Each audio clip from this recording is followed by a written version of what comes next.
Bonjour, moi c'est Marcy et je co-présente ce podcast avec Damien, que vous avez l'habitude d'entendre. Il y a aussi Martin, que vous connaissez peut-être et qui est en charge du recrutement chez nous, à We Love Devs.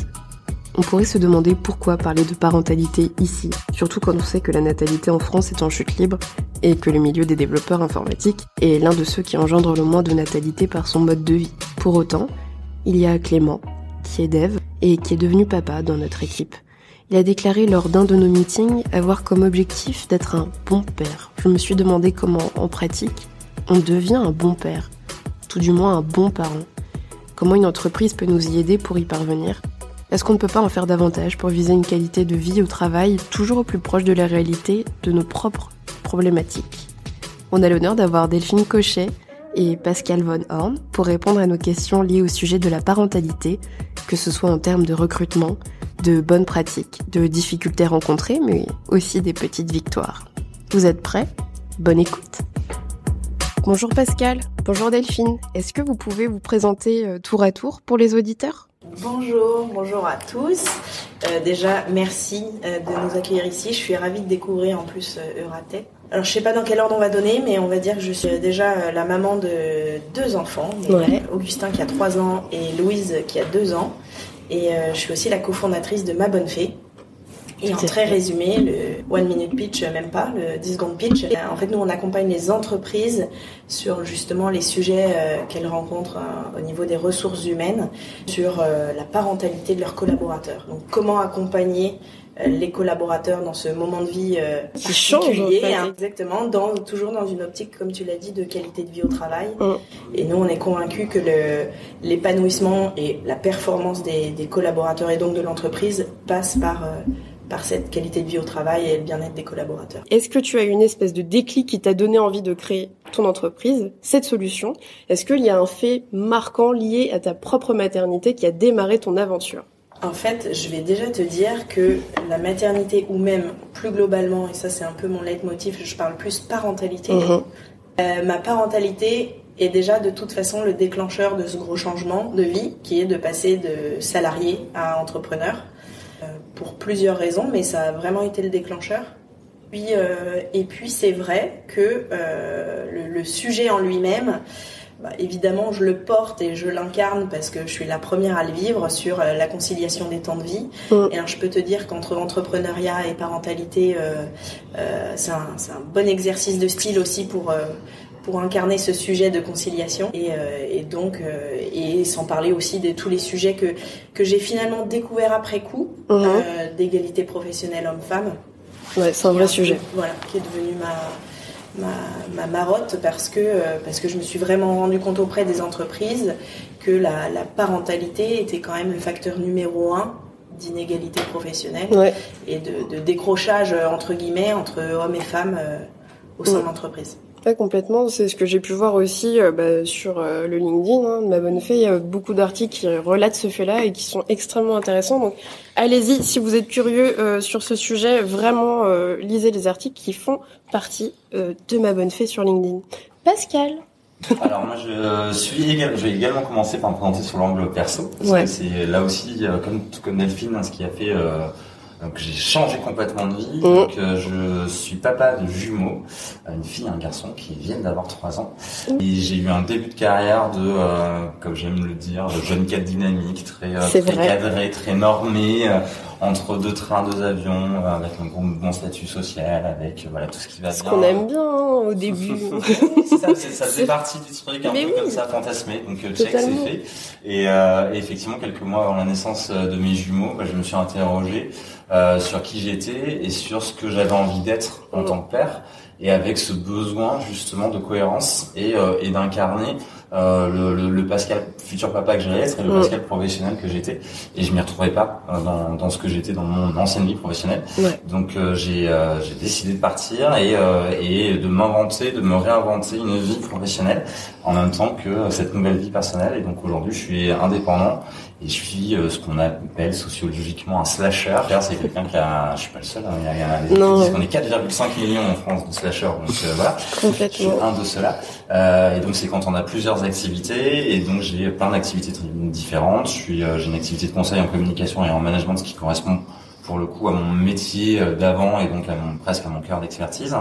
J'ai créé un blog qui s'appelle Histoire de Papa et qui fonctionne plutôt bien et qui avait pour objectif justement de mettre la lumière sur ces papas d'aujourd'hui, ces papas engagés, parce que je trouve qu'on n'en parle pas, et que moi quand je suis devenu papa, j'ai eu besoin de trouver des ressources, et finalement les ressources, qu'elles soient en littérature, qu'elles soient en web, voilà, c'était très tourné maman. Et quand on parlait du papa, c'était un peu caricatural, genre mesdames, prenez soin de vos maris parce qu'ils vont chercher le gibier. Donc, Mon Dieu, mais c'est un truc un peu d'un autre temps, mais qui, voilà, il faut aussi se rendre compte qu'on a des siècles d'héritage d'éducation patriarcale et que ça se défait pas comme ça. Et que même s'il y a plein d'évolutions, je pense qu'on aura l'occasion d'en parler, ça prend du temps tout ça. Donc voilà. Et donc ce blog Histoire de Papa, c'est ça, c'est l'idée, c'est de mettre la lumière sur ces papas engagés et d'impacter, et je pense qu'on en reparlera aussi, sur l'égalité femmes-hommes, parce que je rejoins absolument Delphine et que je suis persuadé. Ça commence par le foyer en fait, c'est ça le sujet. Et on voit bien effectivement que le décrochage, il se fait en termes d'inégalité femmes-hommes, il se fait au moment où la femme devient également maman. Et si on considère l'homme pas que comme un homme professionnel mais aussi comme un père, forcément on changera ce regard-là. Totalement. Donc voilà, de ce blog ça m'a permis d'éditer un premier livre. Là je suis sur un deuxième. J'espère que tu vas tous nous citer. Hein.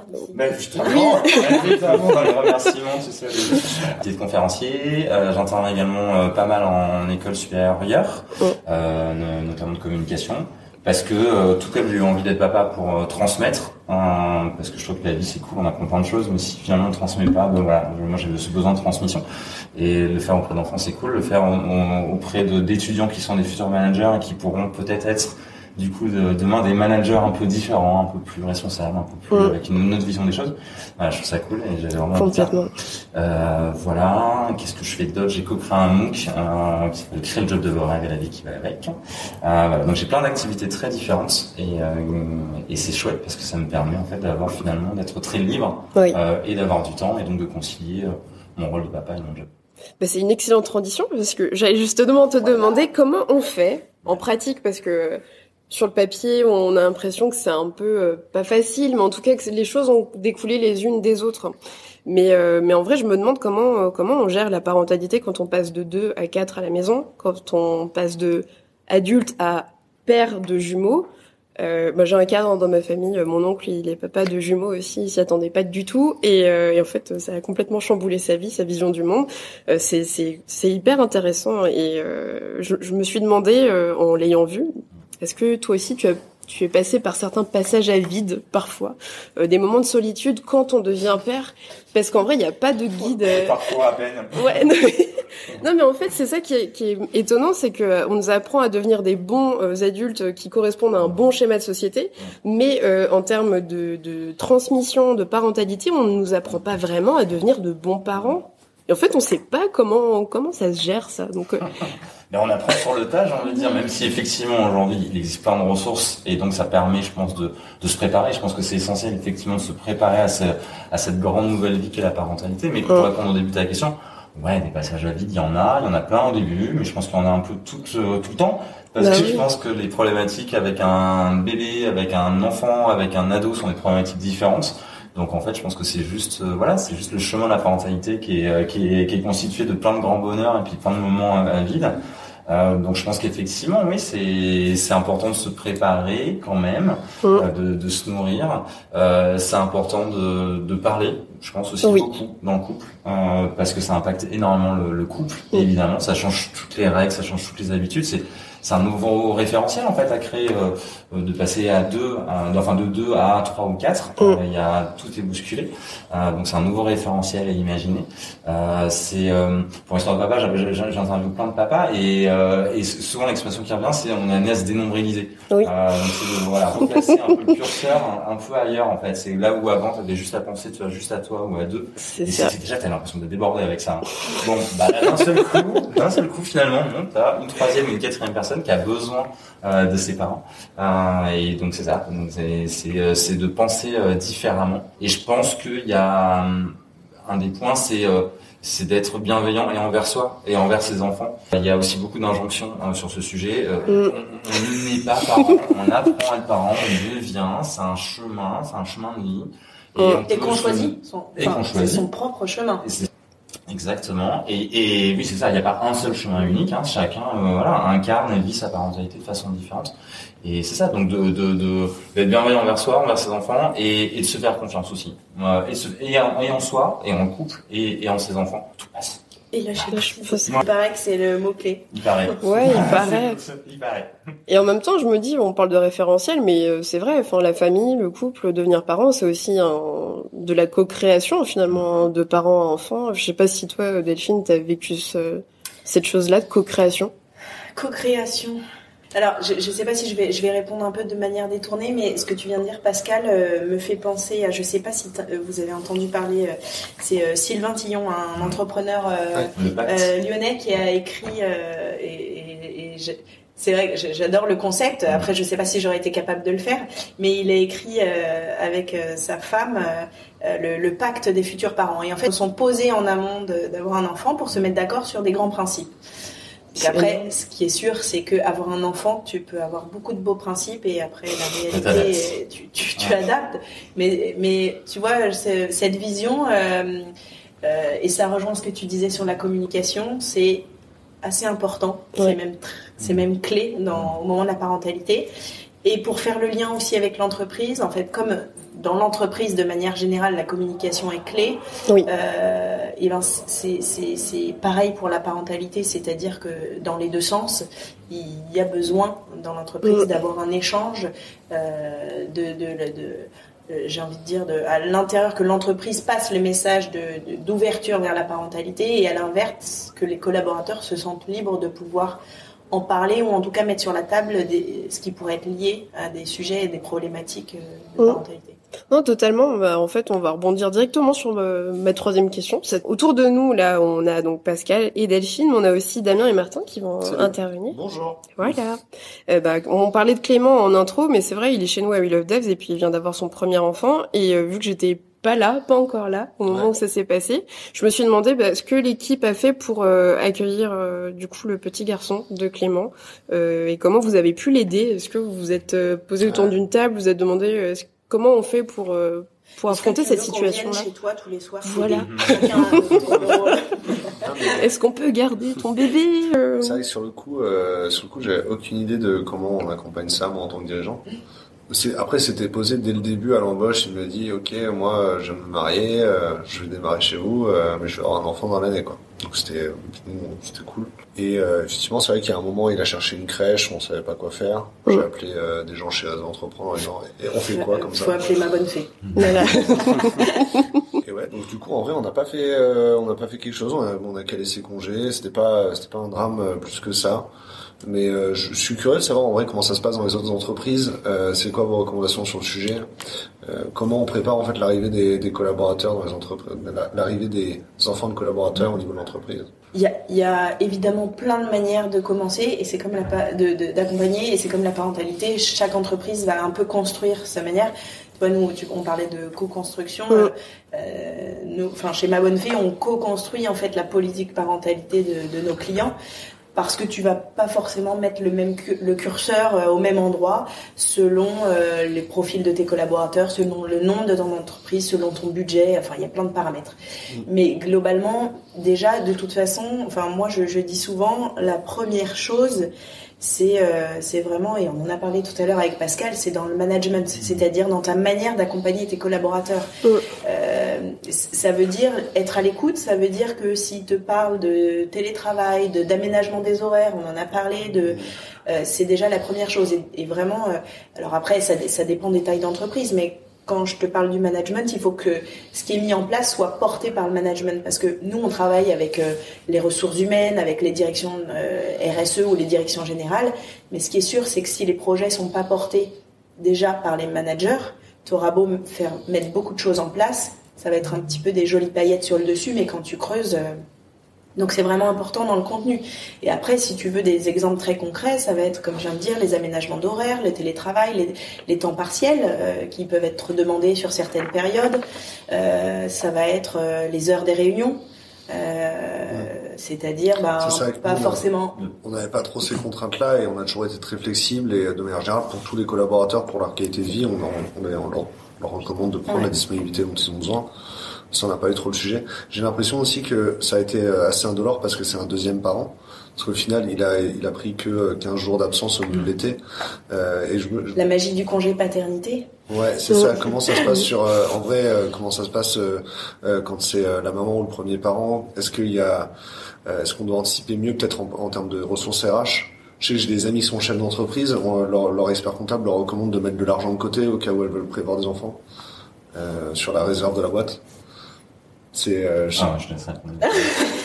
En fait, alors moi je vais revenir sur mon sujet.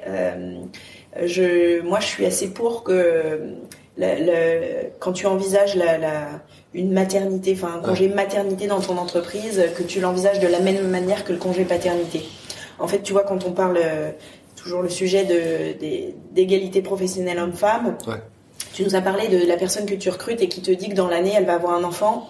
C'est un homme, tu t'en fiches. Tu te dis, il va prendre 2 semaines, pas très grave.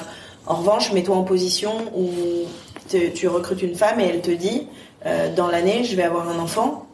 Il y a beaucoup de recruteurs que ça bloque. Ouais. Et sur certains aspects, je peux le comprendre, mais c'est une vision très court-termiste de se dire, cette collaboratrice que je vais embaucher va s'absenter, 4 mois. En fait, à l'inverse, si tu l'embauches et que tu lui dis, il n'y a pas de souci pour moi et en plus on a mis ça en place, si tu as besoin on te prend une place en crèche, si tu as besoin on a des heures on met de la garde à domicile en cas d'urgence ou si ton enfant est malade ou si tu as besoin de partir en déplacement professionnel. En fait là tu es dans une autre démarche qui est de t'assurer en fait plus déjà une attractivité et une rétention de tes collaborateurs. Et je pose la question très naïvement, en fait, c'est comment on anticipe, en fait, même à quoi s'attendre, tu vois. Je sais même pas à quoi m'attendre aujourd'hui sur le sujet, tu vois. Et de la même manière, juste pour finir, c'est si tu fais la même chose pour tes collaborateurs hommes, en fait, donc quand tu parles de budget à prévoir, ben oui, tu peux te prévoir un budget. Ça peut être un budget justement que tu mets dans un congé paternité rallongé. Ouais. T'as pas mal d'entreprises qui l'ont mis en place. Alors c'est des grosses entreprises que je vais te citer, comme Kering, Aviva, mais t'as aussi des plus petites, Patagonia qui l'a mis en place. Là, il y a des très belles boîtes. Bon, je sais pas si je peux les citer, mais qui sont des toutes petites qui commencent à être connues, où ils sont 50 collaborateurs et qui les mettent déjà en place. Donc ça, c'est aussi des choses. C'est valorisé par Bicorp. Et en fait, ce que tu indiques, c'est de dire, mais en fait, je sais pas, moi, quel est le besoin de mon collaborateur qui va devenir papa. C'est ça. Et en fait, la première chose, justement, et c'est ok que tu saches pas, c'est lui poser la question. Et en fait, c'est justement d'avoir un truc très décomplexé. Par rapport à ce sujet-là, il y a effectivement encore une fois dans la croyance, mais parce que encore une fois un héritage de siècles d'éducation très patriarcale, mais on peut pas parler du sujet parentalité en entreprise. Genre c'est 2 gros mots et c'est 2 mots différents, et on peut pas les mixer. Alors que évidemment ils sont intégrés parce qu'en fait ils sont hyper connectés. Quand t'es parent et que t'as une problématique, t'as un enfant malade ou voilà. T'es pas à 100% dans ton taf, donc bien évidemment sûr. que ça a un impact. Donc en parler, poser les choses, c'est justement enlever ce truc un peu lourd qu'il y a sur le sujet. Et moi je trouve ça hyper simple. Tu dis moi je sais pas. Donc la première chose c'est effectivement quand t'as un collaborateur ou une collaboratrice peu importe qui précise que voilà il va devenir papa, il va devenir maman, c'est de dire et c'est quoi tes besoins, comment t'envisages les choses, parce qu'en plus la réponse de l'un va être différente de la réponse de l'une, parce qu'il y a des vies différentes, parce que peut-être que t'as quelqu'un qui va habiter à 10 minutes de ta boîte et l'autre qui va habiter à 1 heure, donc forcément les besoins vont être différents. Moi je pense que c'est ça, c'est d'avoir un vrai dialogue, quelque chose de très transparent sur le sujet, et du coup après, effectivement, de faire preuve de créativité pour trouver les réponses adéquates. Moi, je pense qu'il n'y a pas je pense pas qu'il y ait des réponses toutes faites sur ce sujet, et je pense pas qu'il y ait, à mon sens, et Delphine, si j'ai tort, tu me contredis évidemment. Je pense pas qu'il y ait le côté baguette magique et tu vois le kit du magicien avec tous les bons. Voilà, il existe plein d'outils. Et on parlait de co-construction, merci, tu parlais de co-construction, et pour moi c'est vraiment ça. C'est à co-construire entre l'entreprise et le collaborateur, enfin le ou la collaboratrice. Alors évidemment, on ne peut pas faire que du cas unique, évidemment, il faut qu'il y ait quand même une ligne un peu directrice, mais je pense l'important c'est de s'adapter effectivement aux besoins de chacun. Pour te donner l'exemple très concret, nous chez Ma Bonne Fée, c'est ce qu'on dit quand on accompagne les entreprises, on leur dit en fait, vous pouvez pas penser à une solution globale qui convienne à tout le monde. Et donc l'idée, et nous c'est ok, on met un socle global parce qu'il faut bien décider que tu mets ça en place, mais à l'intérieur, nous, chaque parent, c'est un cahier des charges différent. Donc tu vois, sur l'exemple de la place en crèche, tu peux pas te dire, enfin en tout cas aujourd'hui, tiens, je vais faire une crèche ici, là, parce qu'on a de la place autour de nous, je vais faire une crèche comme ça va arranger tout le monde. Mais en fait non, parce que chacun a son propre cahier des charges, son propre besoin. De la même manière, nous, tu vois, on fait aussi des nuitées de répit, etc. Est-ce que ça convient à tout le monde ? Pas forcément. En revanche, ils vont peut-être l'utiliser de telle manière. On a aussi des sessions en ligne, d'experts en ligne, donc avec des psychologues, puéricultrices, nutritionnistes, etc. Ça, en fait, chaque parent, tout le monde n'a pas forcément besoin d'avoir une session psychologue. En revanche, peut-être qu'ils se posent des questions sur l'alimentation de leurs enfants. Et donc c'est mettre en place des socles et en fonction que les... Il faut quand même anticiper un peu les ressources. Parce que avoir quelqu'un qui part 2 semaines, qui est absent 2 semaines, ça arrive fréquemment. Même moi, je pars en vacances un mois d'affilée. 4 mois, en fait, il faut quand même qu'au niveau de l'équipe, on est staffé ça, un c'est peu en hyper double. important. C'est d'anticiper les choses. Mais les départs et les retours. Exactement, les retours aussi. Ça, c'est un sujet aussi. J'ai des amis qui sont partis en congé mat. Au retour, elles n'ont pas récupéré le même poste. C'était... Ça, c'est des gros sujets. C'est déjà limite juridique. Oui, c'est ce que j'allais dire. C'est-à-dire que ta fiche de poste a un peu bougé de facto. Tu vois. C'est les gens qui ont fait des choses à ta place. Tu vois. Mais en même temps, peut-être que la personne, elle n'a pas forcément envie de retrouver son même poste parce que sa vie perso a changé. Mais par contre, peut-être qu'elle a envie. Donc là, encore une fois, l'importance de dire les choses et de poser les choses et de faire effectivement un entretien de retour quand on part 4 mois. Ça, c'est la base. C'est long, quoi. C'est long, 4 mois. Il se passe, surtout, encore une fois, quand on est parent, c'est quand même un tsunami, quoi. Il se passe beaucoup de choses. Donc, évidemment, que le collaborateur ou la collaboratrice, ou le collaborateur va pas revenir comme il est parti. Et tu vois, ça typiquement encore, je reviens là-dessus, mais dans pas mal de boîtes, ce qui est mis en place, c'est l'entretien de retour de congé maternité. Là, nous, on accompagne des entreprises qui nous disent, en fait, on fait des choses maternité, mais rien paternité. Donc, c'est-à-dire que le père qui vient d'être père, déjà, on sait à peine qu'il vient d'être père, parce que si c'est absenté 2 semaines, ça passe inaperçu, ça peut être des vacances, ça peut être n'importe quoi. En vrai, c'était hyper transparent, hein. Quand il est revenu, Clément, ça se voyait pas, tu vois. Bien sûr. Parce qu'il était même pas fatigué, c'est vrai. Et en fait, si on s'était pas posé avec lui, ok, ça se passe comment, et qu'on lui avait pas demandé, il aurait ça, c'est top. C'est top, c'est bien. Mais du coup, je te laisse reprendre, je t'ai coupé dans tes questions. Moi, je sais plus ce que je disais, mais... On parlait de l'entretien. De l'entretien de retour. Et de mettre en place, qu'est-ce qu'on met en place pour le père qui revient, le deuxième parent qui revient? C'est l'accompagner dans son retour, c'est comme disait Pascal, c'est lui demander ses besoins, Moi, j'ai souvenir d'un père que j'ai interviewé, il avait 2 enfants dans le précédent mariage, puis il a un troisième avec sa seconde épouse. Et il décide de faire l'instruction en famille. L'instruction en famille, c'est-à-dire que tu décides de pas scolariser tes enfants. On a le droit, en France, et il y en a beaucoup plus qu'on ne le pense. En fait, c'est des familles qui sont hyper organisées. C'est on a cette croyance de dire que c'est des gens qui vivent tout seuls. Désorganisé. Et puis c'est un engagement pour le coup en full-time, mais c'est des familles qui sont hyper organisées entre elles et qui organisent des visites dans les musées privatisés à des heures, ce qui se met en réseau. Enfin, c'est un truc, moi j'ai découvert complètement ce monde-là. Et lui, il est ingénieur dans une SS2I. Et qui dit instruction en famille dit du coup présence des 2 parents non-stop sur la journée. Et en fait il en a parlé avec son employeur et ils ont mis en place des horaires décalés où en fait il bosse de 7h du matin jusqu'à 16h parce qu'en fait, ou 15h parce que sa femme gère l'instruction en famille le matin et lui l'après-midi. Et en fait à partir du moment où on dit les choses, ça crée pas de frustration. Lui, c'était un besoin hyper important. Et en posant les choses, en disant les choses, moi je pense qu'on peut toujours trouver des solutions en fonction effectivement de la boîte. Toutes les boîtes n'ont pas les mêmes solutions parce que toutes les boîtes n'ont pas les mêmes ressources. Ça dépend des métiers, ça dépend des ressources. Il a de la chance de pouvoir faire ça parce que dans les sociétés de services, 60% des gens ils sont en régie chez le client et le client il a des horaires d'agence.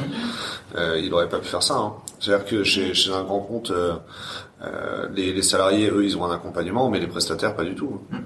Et en fait là sur l'IT, la population dans une DSI c'est principalement des prestataires qui auront pas la possibilité de faire ça. Hein. Mais ça, est-ce que c'est pas voué à changer quand même? Parce que moi, c'est quelque chose que je dis tout le temps, c'est que... on va pas se lancer là-dessus, mais ce que je pense aussi, c'est que déjà les boîtes elles-mêmes ont besoin de changer et d'évoluer parce que la société a évolué et que demain les attentes de la génération Z qui arrive, elles sont je pense, plus les mêmes que celles d'il y a 20 ans.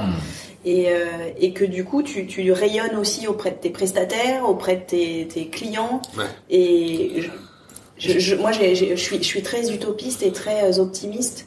Et je me dis que même les SS2I les plus auront besoin de changer à un moment, parce que de toute façon, les attentes des... Ouais.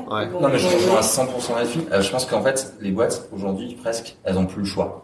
C'est-à-dire qu'en fait, on sent, il y a déjà, on sent qu'il y a un décalage, mais sur plein de sujets, c'est toujours ça, entre le législatif et la société.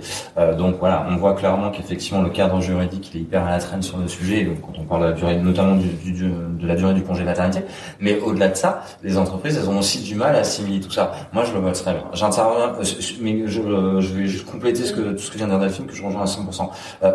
Moi, il y a plein de pères que j'ai interviewés entre 30 et 40 ans. Où leurs entreprises n'ont pas réussi à leur créer le cadre qui fonctionnait avec leurs nouveaux besoins de père. Ils ont fait quoi? Ils ont quitté la boîte pour devenir indépendants. Et dans la jeune génération, puisque j'interviens en école supérieure, clairement la conciliation vie pro vie perso, elle est au top avec la notion de sens, mais elle est au top et d'impact, elle est au top de leur levier de motivation et de leurs attentes et de leurs besoins. Donc en gros, ça pose quand même un vrai sujet. Les entreprises, si elles n'arrivent pas à être attractives pour la nouvelle génération dont elles ont besoin pour accompagner toutes les transformations, ni à fidéliser les trentenaires quadras dont elles ont aussi besoin parce qu'ils ont l'expertise, comment elles font? Et donc du coup, on leur propose pas le bon cadre, mais ils vont quoi? Ils vont se mettre en indépendant et ils vont créer leur propre cadre, ou ils bosseront 4 jours par semaine, ou j'en sais rien, ils vont trouver leur propre solution. Moi, c'est ce que je vois, en fait, c'est que, ce que je constate, c'est que, les entreprises, elles se doivent d'être imaginatives et créatives pour trouver ces solutions-là. Parce que sinon, les individus vont faire des choix par eux-mêmes. Les grands comptes qui prennent des prestataires en AJ, ils se rendent pas forcément compte que leur politique d'achat, en fait, sur ce point-là, ont un impact social hyper négatif. Et c'était plus ça. Mais justement, il y a bien un moment où tu peux plus continuer. Soit parce qu'à l'intérieur du prestataire, en fait, les collaborateurs vont plus forcément avoir envie de travailler de cette manière-là, et donc le prestataire, il y a un moment où ça bloque. Tu vois, ça remonte d'un sens ou de l'autre. Ouais. Après, c'est sûr que c'est pas peut-être pas demain la veille, mais un très grand groupe, un très très très grand groupe. Le sujet, c'est la parentalité 2025, parce qu'en fait, ils nous disent, ceux qui seront parents en 2025, là, ils sont rentrés il y a pas très longtemps, où on les connaît pas encore, sur le marché du travail, parce que ça date en plus de l'année dernière le projet, donc tu vois. Et quand on dit 2025, c'est 2030. Donc en fait, on les connaît pas encore, on sait pas quelles sont leurs attentes. Sur la conciliation des temps de vie et la parentalité en entreprise. Et c'est dès maintenant qu'on doit y réfléchir, parce que quand tu es un mastodonte, les changements, c'est 7 à 10 ans pour les mettre en place.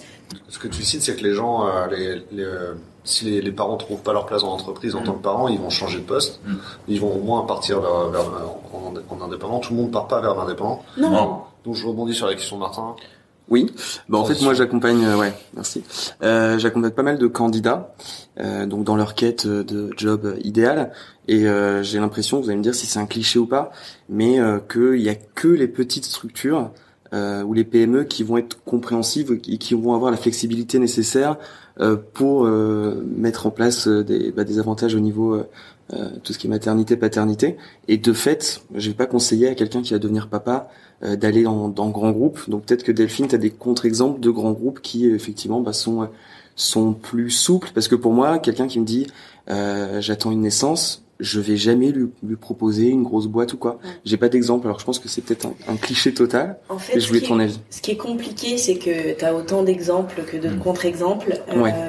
Ce qui est sûr, c'est que moi, de l'expérience que j'ai et des boîtes que je vois, il y a une grosse boîte industrielle qu'on accompagne. Eux, leur enjeu, c'est vraiment l'égalité professionnelle homme-femme. T'es dans les clichés de la boîte industrielle, assez machiste sur des sujets, voilà. Et tout ce qu'on aime. Mais sauf qu'en fait, ils ont engagé une véritable transformation managériale, et en fait, ils ont commencé par ça. Et c'est-à-dire de lancer un mouvement où les collaborateurs sont vraiment inclus en plus dans le mouvement, et à toutes les strates du management, à tous les niveaux de fonction, de manière transverse, pour vraiment comprendre les conciliations des temps de vie, la manière de manager, la manière de changer le travail. Et maintenant qu'ils ont bien engagé ça depuis quelques années, là ils se disent maintenant qu'est-ce qu'on met en place? Et notamment, donc moi, mon sujet, c'est la qualité de vie au travail, la parentalité. Et donc, tu vois, donc je me dis, en fait, c'est une boîte dans laquelle il faut aller parce qu'il y a eu une vraie transformation managériale. Ensuite, là, ils mettent en place des choses et ils ont les moyens de mettre en place les choses. Ok. À l'inverse, t'as des très belles boîtes qui communiquent et qui placardent partout une super qualité de vie au travail, une parentalité à toute épreuve. Et quand tu creuses les jolies paillettes dont je parlais tout à l'heure, et en fait, c'est pas forcément porté par le management. Et dans la réalité des faits, en fait, quand tu dis que tu peux pas faire cette réunion parce que ton manager il te dit que tu peux pas faire la réunion parce qu'elle est trop tard ou parce que tu peux pas partir en déplacement parce que t'es bloqué par tes enfants, et en fait voilà. Et où j'ai plein d'exemples de une très grande boîte de conseil, une femme qui devait être embauchée et qui s'est rendue compte un mois avant son début de prise de poste, donc elle avait son contrat, tout ce que tu veux, qu'elle était enceinte, un peu surprise.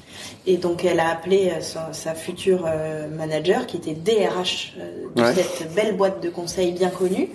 Et la DRH lui dit en fait ça va pas être possible. Alors je te passe les détails de timing, etc. qui peut-être tombaient mal. Bon, ok, c'est. Mais en fait la réponse la pire et qui moi me choque le plus, c'est qu'elle lui a dit ça va pas être possible parce que tu vas pas pouvoir gérer ce poste et tes 4 enfants. Ok, ouais. Sympa. Cette boîte placarde des égalités professionnelles hommes-femmes, tout ce que tu veux. Et là, moi, ce qui me dérange, c'est que on dirait jamais ça à un homme. Ouais. T'as jamais entendu, tu vas pas pouvoir gérer ton poste avec tes 4 enfants. C'est vrai. Voilà. Et 2, c'est une femme DRH qui dit ça dans une boîte qui porte des valeurs importantes, parentalité, égalité professionnelle hommes-femmes. Donc, ce qui est sûr, pour répondre à ta question, c'est que, et moi ce que je vois, les PME, les TPE sont hyper agiles. Souvent hyper innovantes, et il y a le dialogue est plus facile parce que c'est des dialogues de proximité, même avec la direction générale, c'est plus proche. C'est sûr. C'est une relation one-to-one. Exactement. C'est facile d'aller en parler. Donc ça, oui. Mais après, dans les grands groupes, t'as aussi des belles choses qui se font et qui sont portées et que moi je suis fière aussi, tu vois, d'accompagner. Pas complètement, parce que quand on regarde ce que vous publiez, en tout cas sur LinkedIn, moi je l'ai ressenti vachement comme ça, c'est qu'il y a quelque chose qui fait vraiment partie de la sensibilisation à ces sujets-là, parce qu'en vrai, il y a toujours un écart entre la valeur perçue par la boîte, la communication qui est engendrée par ce type de boîte, tu vois, dont tu parlais auparavant, et la réalité du terrain, la réalité du contexte. Mais est-ce que du coup une entreprise comme Ma Bonne Fée ou même toi dans l'histoire de papa, il y aurait pas un terrain assez propice à de la formation vraiment sur la parentalité? Et je rebondis sur ce que je disais au tout début, mais je pense vraiment qu'il faut qu'on soit un peu plus bienveillants les uns envers les autres.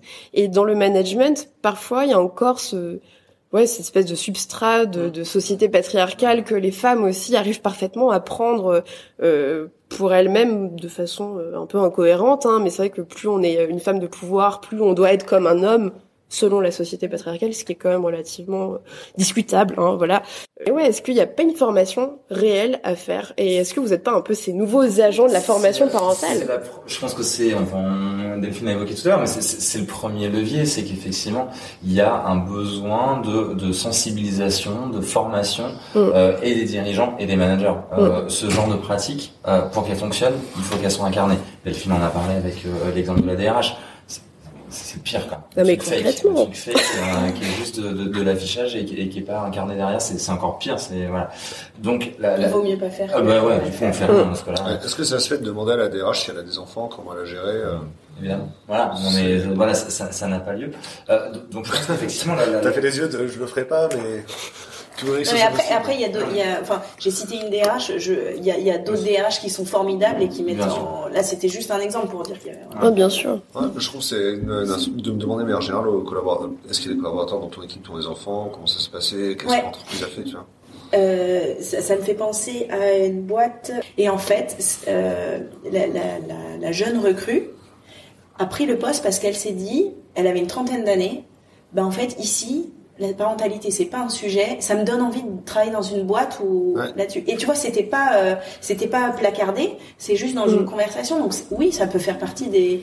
Alors j'en sais rien si ça peut faire partie des questions parce que dans un sens t'as pas le droit de les poser, donc est-ce que tu les poses dans l'autre?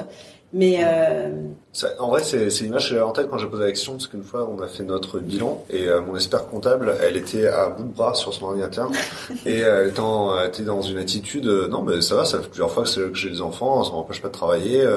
Ok, le terme il est dans 2 semaines, mais c'est pas grave. Non, mais être pour encore mieux le dire que moi, évidemment, mais être enceinte, c'est pas une maladie déjà, donc évidemment, on peut continuer de travailler. C'est ça. Et être parent, c'est encore moins une maladie, donc voilà.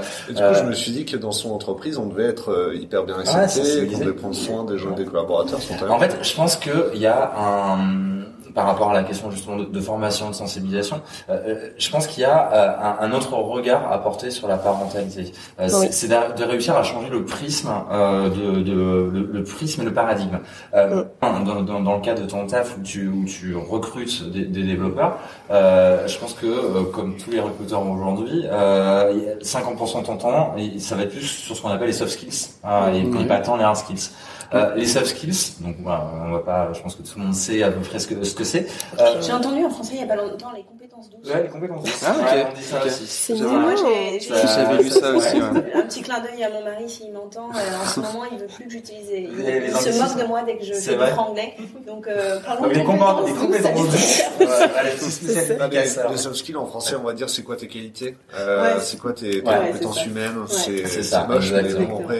Et vraiment, moi je suis assez persuadé de ça, que quand on devient parent, mais encore plus quand on vit pleinement son rôle de parent, de maman ou de papa, les soft skills qui sont hyper utiles dans le jeu, franchement on en développe plein. J'ai interviewé un papa, parce qu'au-delà de la théorie, pour rendre ça vraiment vrai dans la vraie vie, c'était un ingénieur également qui bossait sur des sites dépollués. Il voulait devenir manager et ses boss lui disaient mais non, mais t'as pas les compétences.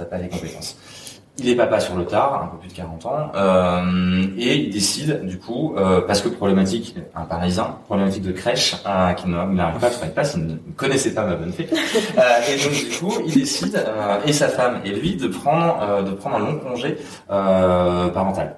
D'abord sa femme, puis après lui prend un congé de 4 mois, ou 4 mois, donc il fait vraiment H24 avec sa fille.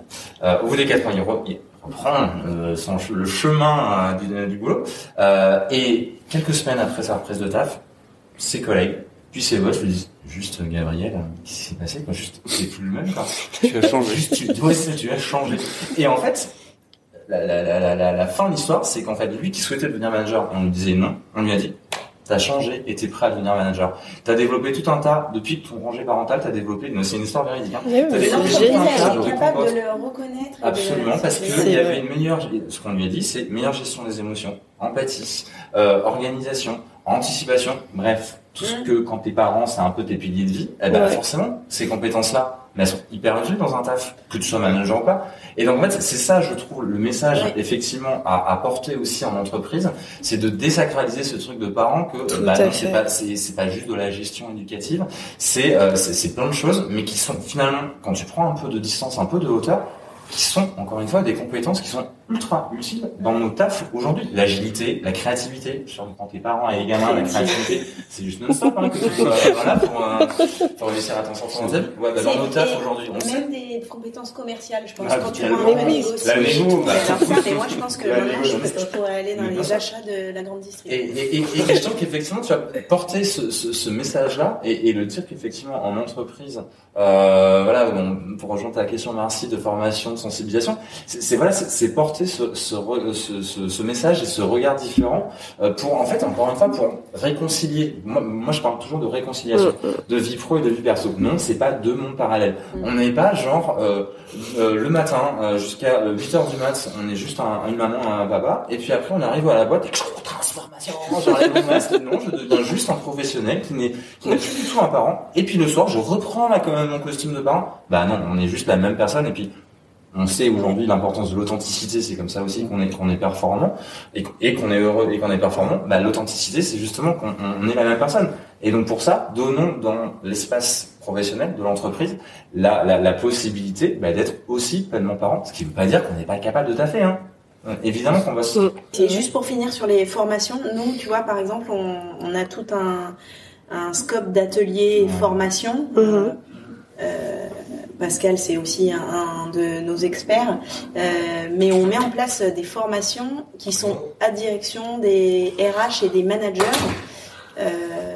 au sein des entreprises. Donc on a des formations, enfin des conférences et des ateliers qui sont à destination des salariés par an, mais on a aussi tout un pan sur les managers et les RH eux-mêmes, sur intégrer les rythmes de vie de mes équipes, que faire à l'annonce d'un congé maternité ou paternité, comment appréhender le retour, comment appréhender l'organisation avec mes équipes RH, etc.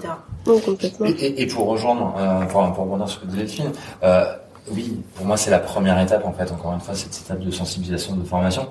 N'oublions pas, alors ok, là si on parle de ce sujet-là, c'est qu'on est tous là autour de cette table passionnés, mais ce sont mine de rien des sujets nouveaux. Alors ce sont pas des sujets nouveaux parce que être parent et bosser ça a juste toujours existé, mais par contre de parler de ces sujets-là de parentalité en entreprise, c'est nouveau.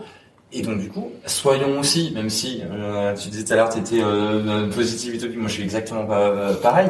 Et donc du coup forcément ce qui va avec c'est l'impatience. Donc on voudrait que ça aille encore plus vite, mais aussi encore une fois c'est un vieux modèle qui existe depuis des siècles qui a déconstruit ou en tout cas réinventé.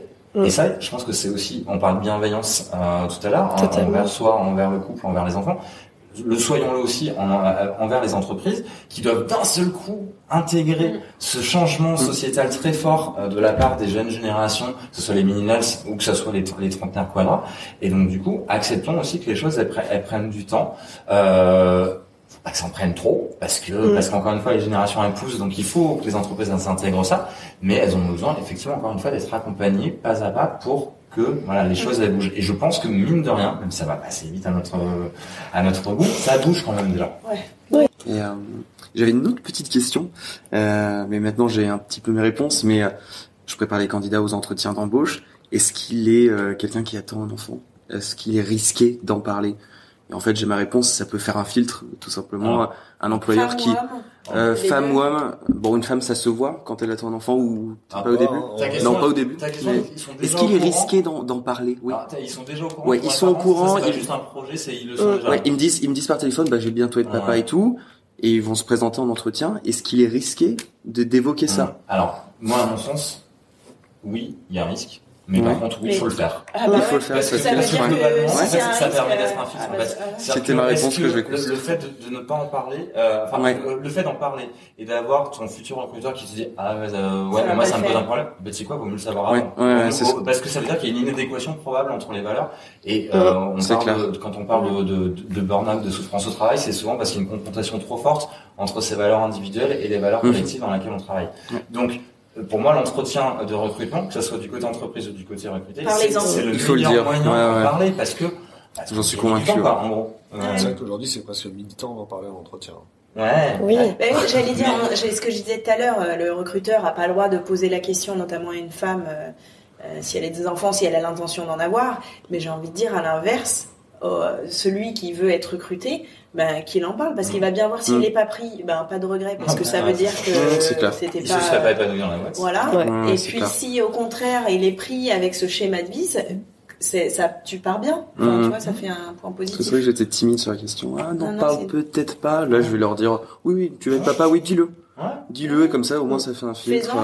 Ça permet de trouver l'adéquation avec justement là où tu vas les placer dans les boîtes. Et dis-le parce que c'est une force. Ce serait quand même le comble de pas donner une de tes qualités. Tu vois c'est vrai. Et puis, à un moment donné, devenir parent, c'est juste une bonne nouvelle en fait. Oui, c'est changer de ce truc en fait. Alors je pas en parler. C'est cool de devenir parent en vrai. Moi je suis tombée dans le c'est vachement dur mais c'est cool. Mais tu vois c'est quand même effectivement une bonne nouvelle. C'est vrai que tu m'as presque donné envie. Mais non mais vraiment c'est quelque chose de chouette dont on n'a pas à avoir honte qu'on soit femme ou qu'on soit homme.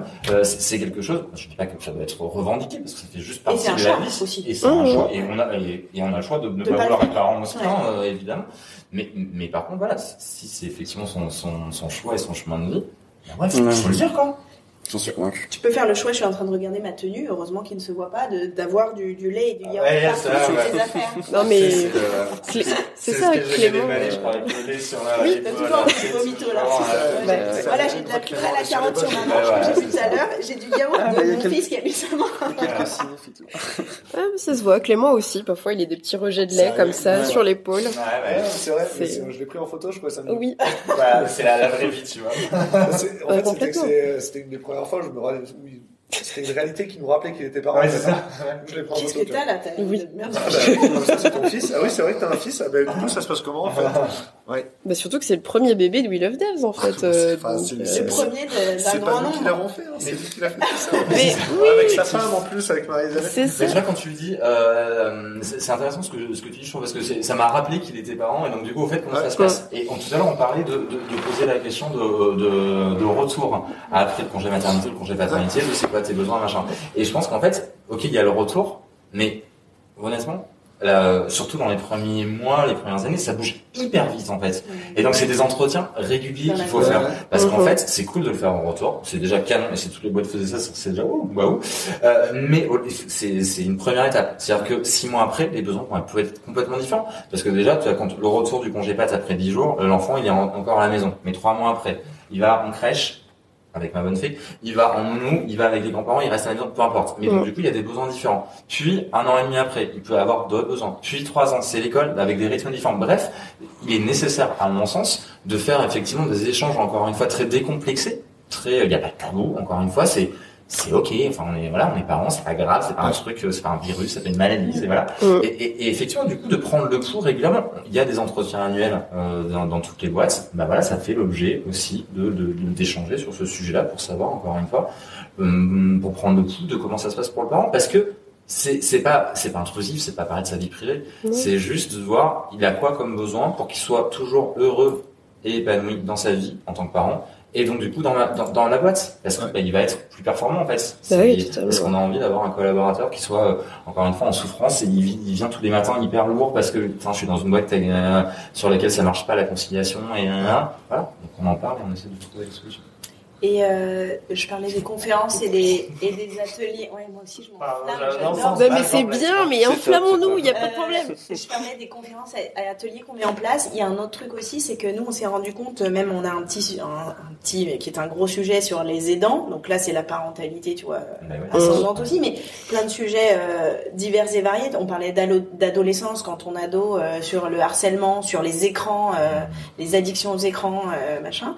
Donc on a des ateliers et en fait le fait aussi d'organiser des ateliers, les collaborateurs qui y vont, enfin dans les un peu plus grosses boîtes, ils retrouvent d'autres collaborateurs qui sont concernés par le même sujet. Et on s'est rendu compte qu'il y a un truc hyper fort, c'est quand... Mafia, après ils sont des clins d'œil et tout.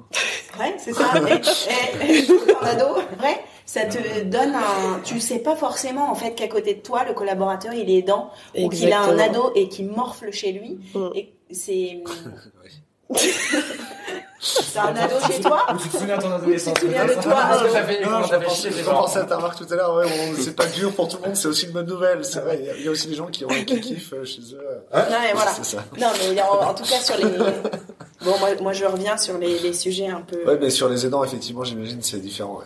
Et donc tu peux vouloir partager et pas forcément que avec ta hiérarchie, mais aussi. Ouais, complètement. Puis je pense que t'as un avant-après qui se fait, même d'un point de vue relationnel. Au final, tu te dis, putain, mais je savais pas que t'étais comme ça, que tu vivais ce truc-là.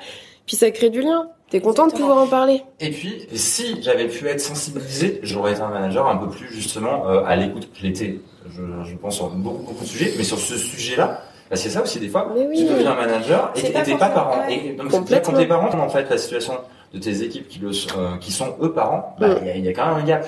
Ok, il y a l'empathie, mais en même temps, c'est pas la même chose. Et donc sensibiliser encore une fois les équipes, ça permet effectivement de comprendre la réalité, quoi. Ouais, complètement.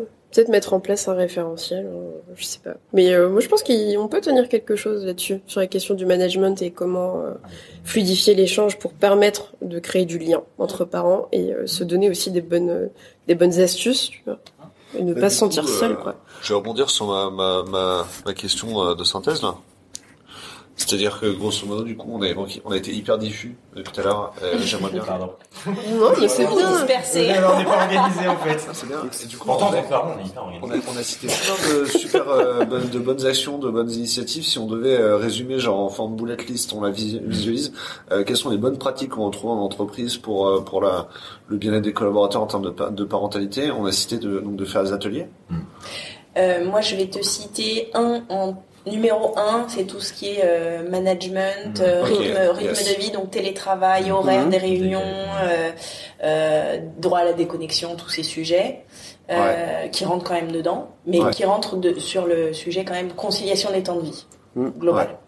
Ensuite, je dirais les services mis en place par l'entreprise. Donc là-dedans, tu vas retrouver tout ce qui est lié au mode de garde. Donc ça va être la place en crèche. Le berceau, ouais. Voilà. Ça va être. Alors là, je te dis ce que nous on fait aussi, qui est des systèmes de garde d'urgence, parce que ton enfant est malade, parce que tu pars en déplacement professionnel et toi, c'est pas forcément ton ou ta conjointe qui va pouvoir être disponible pour prendre le relais, et c'est quand même ta boîte qui te fait te déplacer. Où là, on a le cas, c'est une boîte qui travaille avec les États-Unis, donc les réunions le soir sont impératives.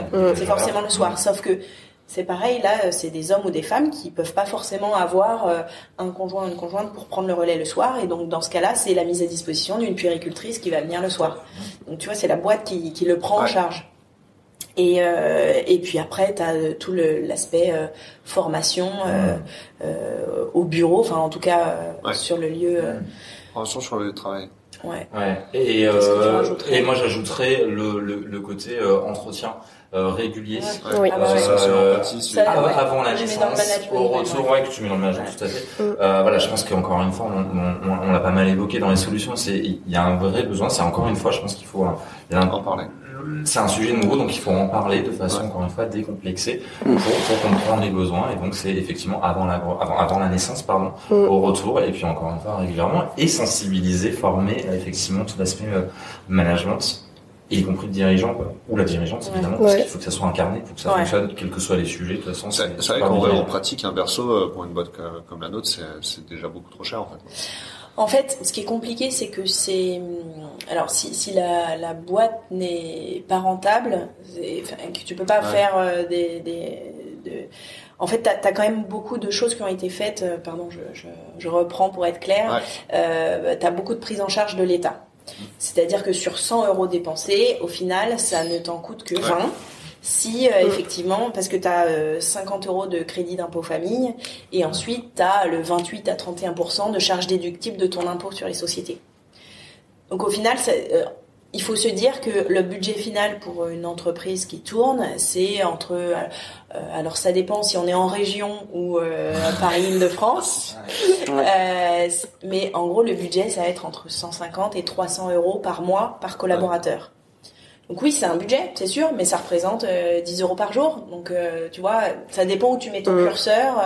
Et puis je pense que ça a rapproché du taux d'absentéisme. Et voilà, quand tu sais que plus cher en entreprise, du turnover et du certain des collaborateurs qui se démobilisent et du manque d'engagement qui coûte beaucoup plus cher finalement à l'entreprise que 10 € par jour. C'est ça. Et en fait, nous c'est vraiment hyper important là-dessus. On accompagne les entreprises pour qu'elles ne mettent pas en place parce qu'il faut le mettre en place et que ça a été demandé. Il faut que derrière il y ait des vrais réflexion et enjeux ressources humaines et performance économique. En fait, il faut être capable de le mesurer et de se dire, moi, avant, mon turnover, c'était ça parce que je perdais les populations des parents. C'est des choses qui n'ont jamais été mesurées. De savoir que tu perdais les collaborateurs parce qu'ils pouvaient plus concilier avec leur vie de famille.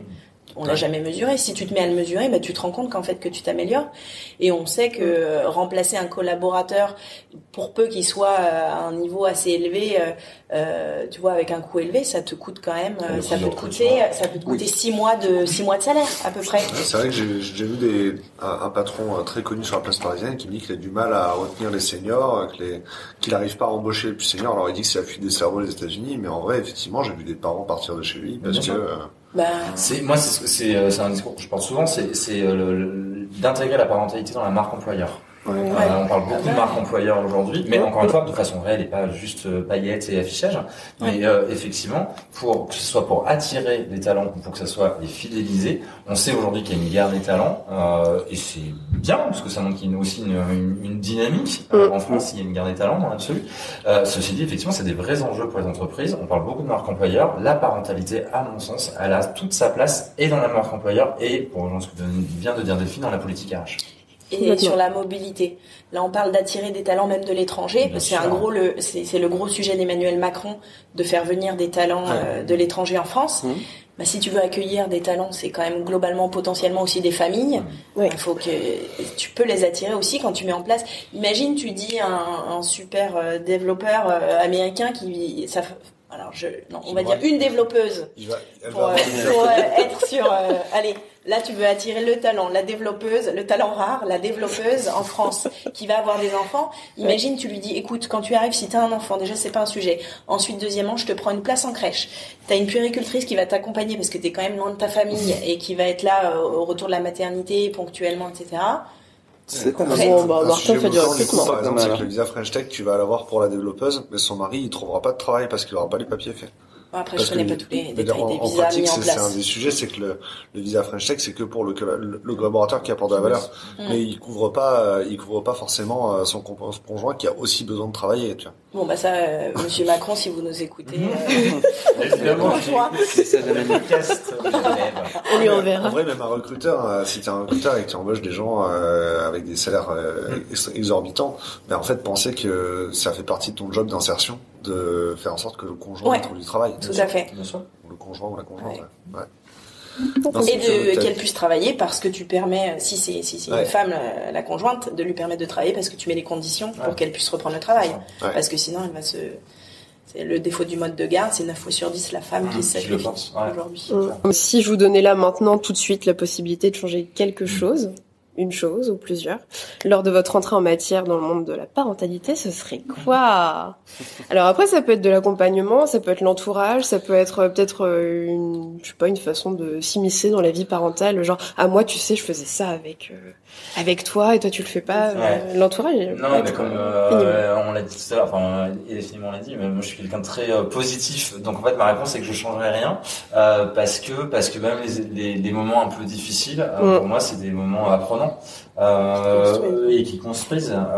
Donc effectivement, moi dans l'absolu, j'ai rien à changer. Mais je suis hyper nul en citation. Il y en a juste une que j'aime beaucoup, c'est celle de Mandela qui dit dans la vie, je ne perds jamais, soit je gagne, soit j'apprends.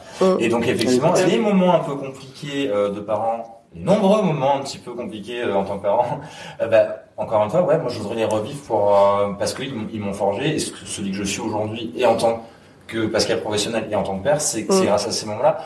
On aurait pu, à la limite, le seul truc qu'on aurait pu, que j'aurais aimé qu'on me dise, c'est t'inquiète pas, ça va passer. C'est d'intégrer qu'en fait les moments qui nous sont compliqués, et on a l'impression dans ces moments-là parce qu'on les vit avec intensité, sauf qu'en fait, en vrai, c'est juste un moment, et donc en fait ça passe. Bon, après, il aurait fallu que je sois capable de l'entendre, cette phrase-là, t'inquiète pas, ça passe, et vu que t'es dans l'intensité du truc, t'es pas forcément capable de l'entendre. Mais voilà. Donc non, je change rien. Ok. Et toi, Delphine? Moi, si j'avais une baguette magique, que j'ai évidemment, parce que ma bonne fée. Oui, bien sûr. Au-dessus du berceau. Je changerais. Je dirais pas que je ne changerais rien. Je pense qu'un truc que je changerais, c'est d'accepter l'aide. C'est d'ailleurs ma bonne fée, c'est le premier truc en fait qui a été le message que j'ai passé, qu'on passe, c'est de dire d'accepter de se faire aider et que c'est pas une tare, d'accepter d'en parler parce qu'on va trouver des solutions, d'accepter. Donc voilà, c'est plus ça de pas vouloir toujours faire croire que tout roule et que c'est le monde merveilleux. Parce que c'est pas vrai. Oui. Après moi je suis faut pas c'est génial, mais c'est quand même vraiment difficile. Et du coup, s'il faut donner une citation, moi, c'est ma citation du moment, et qui est valable à la fois pour la parentalité, pour l'entrepreneuriat. Et alors, c'est en anglais parce que je le fais quand même en anglais, mais parce qu'en français. Ton mari va t'engueuler. Oui. Si mon mari écoute. Mais en français, ça rend vraiment rien. C'est great things never came from comfort zones. C'est vrai. Et en fait, t'as Sénèque qui dit la facilité engendre la médiocrité. Voilà. Bon, bah alors je vais maintenant, c'est un peu plus classe de citer Sénèque. Merci Damien. Donc la facilité engendre la médiocrité, mais c'est un peu un petit côté négatif quand même. Non, mais c'est juste les termes ont évolué depuis. Ouais, c'est ça. C'est vrai que le latin à la base c'est confort. Et voilà. Et donc c'est un peu ça. C'est par an, tu sors quand même globalement de ta zone de confort. C'est comme l'entrepreneuriat, mais ça t'apporte des trucs de dingo. Complètement. Cool. Surtout quand on a l'opportunité de se faire aider et d'aider. Voilà. C'est quand même. On n'est pas tous égaux par rapport à ça. Hein. Je pense qu'il faut qu'on puisse le redire sur la fin, mais c'est vrai que bon. Là, on parle d'un certain cadre et tant mieux, c'est génial, mais on est vraiment pas tous égaux face à ça. C'est trop marrant qu'il y ait des notes à la fin. Ouais, t'as vu? C'est un peu. Si vous avez vu sur la fiche de prépa, il y a ces notes à la fin. Oui, mais c'est pas grave. Du coup, je vous remercie d'être venus parce que déjà, ça s'échange. Tous les trois, on n'a pas d'enfants, donc je pense que vous nous avez plutôt convertis en fait. Qui en veut? Moi, franchement, dans quelques années. Le pacte, ça m'a parlé. Le pacte de Sylvain, en vrai, ça m'a parlé parce que effectivement, moi, j'ai du mal à avoir des conversations et je trouve qu'en fait, le fait parce qu'il voulait pas d'enfants. Ouais, il voulait pas d'enfants. En fait, le fait d'écrire un livrable, ça t'oblige à avoir la conversation. Sur des gens comme moi, ma copine et comme moi aussi, on a du mal à avoir des conversations de fond. Mais en fait, le fait de faire un livrable, ça nous oblige à le faire. J'ai lu son livre, j'ai lu le livre et je l'ai chroniqué pour l'histoire de papa. Et moi je l'ai trouvé, il est très bien fait, c'est qu'il est jamais dans le jugement. C'est-à-dire qu'en fait, il pose, enfin, et lui et son épouse, il pose toutes les questions, effectivement, qu'on peut être amené à se poser quand on devient parent, mais sans y apporter la réponse, parce que ta réponse va être différente que la mienne, et c'est ok. En fait, il y a pas, encore une fois, il y a pas une règle. Il y a toujours beaucoup d'injonctions, encore une fois, sur la parentalité, et c'est à chacun de créer son. En vrai, Sylvain, à chaque fois que je le croise, il est sincèrement bienveillant, même si je suis pas sûr qu'il me reconnaisse, il met toujours un coup. En vrai, on ira voir Sylvain. Sylvain, si tu nous entends. Moi, le deuxième point, c'est la gestion des émotions. Ça m'a beaucoup parlé parce qu'effectivement, c'est quelque chose qu'on a du mal à faire quand on est junior.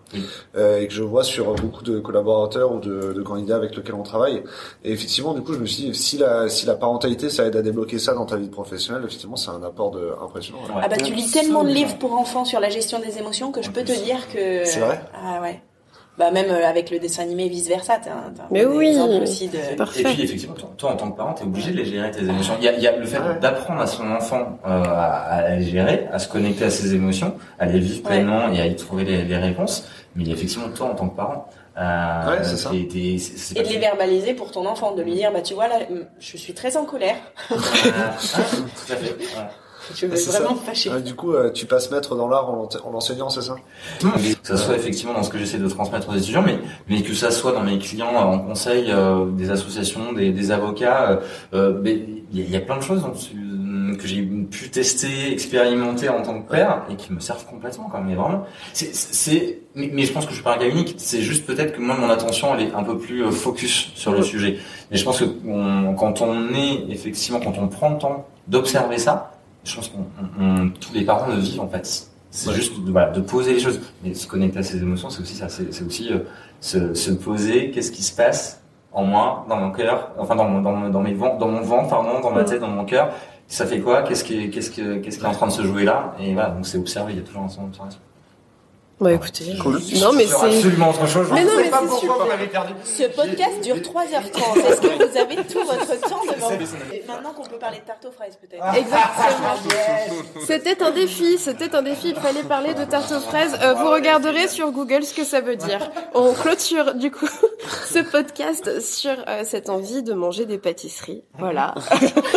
Merci. Et en tout cas, merci à vous trois de nous donner l'occasion finalement de parler de ce sujet-là. Surtout qu'effectivement, vous êtes dans un environnement professionnel qui où on en parle moins, je pense. Oui. Et donc c'est cool. Bravo à vous. Ouais, bravo. D'oser en parler parce que vous contribuez aussi à faire bouger les lignes, je trouve. Exactement. Bravo. Vous êtes les nouveaux évangélisateurs. Exactement. Je pense qu'ensemble on incarne les Avengers de la parentalité 2.0. C'est un peu plus stylé. Ça y est. Et voilà. Et voilà. Et voilà. Et voilà. Et voilà. Et voilà. Et voilà.